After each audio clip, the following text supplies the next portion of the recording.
नमस्कार, मी सायरस सावंत. आज आपण गांधी चौक येथील स्मशानभूमीत आहोत.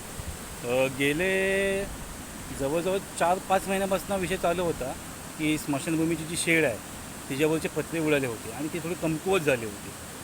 त्यानंतर काही नगरसेवकांनी आंदोलन केलं. त्यानंतर असं उत्तर आलं की टेंडर आम्ही 2दा केले होते, कोण भरत नाही आहे. त्यानंतर नगरपंचायतनी त्यांच्या जबाबदारीवरती पुण्याला दिलं काम आणि लवकर काम होईल अशी शाश्वती दिली. तर बोललं बघूया काय कसं काय काम चाललं आहे काय. म्हणून बघायला आलो तर कंडिशन एवढी खराब आहे. हे बघू शकता आपण, पत्रे उडालेले आहेत ते आहेतच आणि ह्या पोलांना फक्त कलर मारलेला आहे. ज्या आतल्या पट्ट्या आहेत आतल्या पट्ट्यांना काही डागडुगी केलेली नाही, ते करून टाकायचेच आहेत. आणि माझ्यामध्ये कोण नवीन टाकणार होते आणि हे सगळं नवीन करणार होतं. समथिंग 1,85,000 टेंडर केलेलं होतं.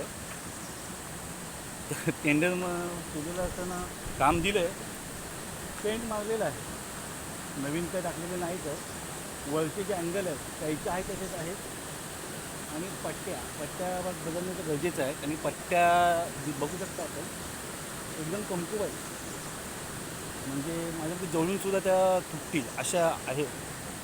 आणि आज जवळजवळ 8-10 दिवस झाले हे म्हणतात आम्ही काम करून देऊ चालू होतं, पण ते काम पण थांबवण्यात आलं. का थांबवण्यात आलं त्यांचं त्यांना माहिती.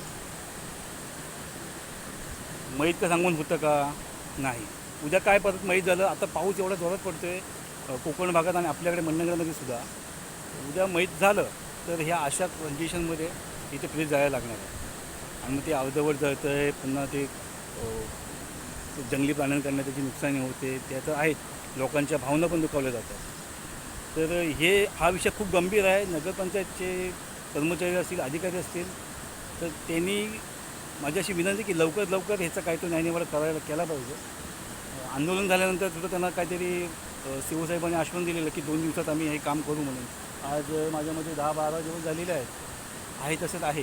नुसतं कलर मारलं आहे, बाकी कुठे काय डागडुगी केलेली नाही आहे, पत्रे पण अजून टाकलेले नाही आहेत. तर माझी विनंती आहे की लवकर हे काम करून घ्या. वारंवार व्हिडिओ करण्याचा हेतू हाच आहे की कामं झाली पाहिजेत. कामं होण्यासाठी, कुणाला दुखावण्यासाठी किंवा कुणावर राग रुसवा हा यातला उद्देश नाही आहे. तर लोकांची गैरसोय होऊ नये आणि कामं व्हायला पाहिजेत, हा यातला हेतू आहे. तर प्लीज नगरपंचायतला रिक्वेस्ट आहे की ही अशी जी छोटी छोटी कामं आहेत ती तुम्ही मार्गी लावा. धन्यवाद.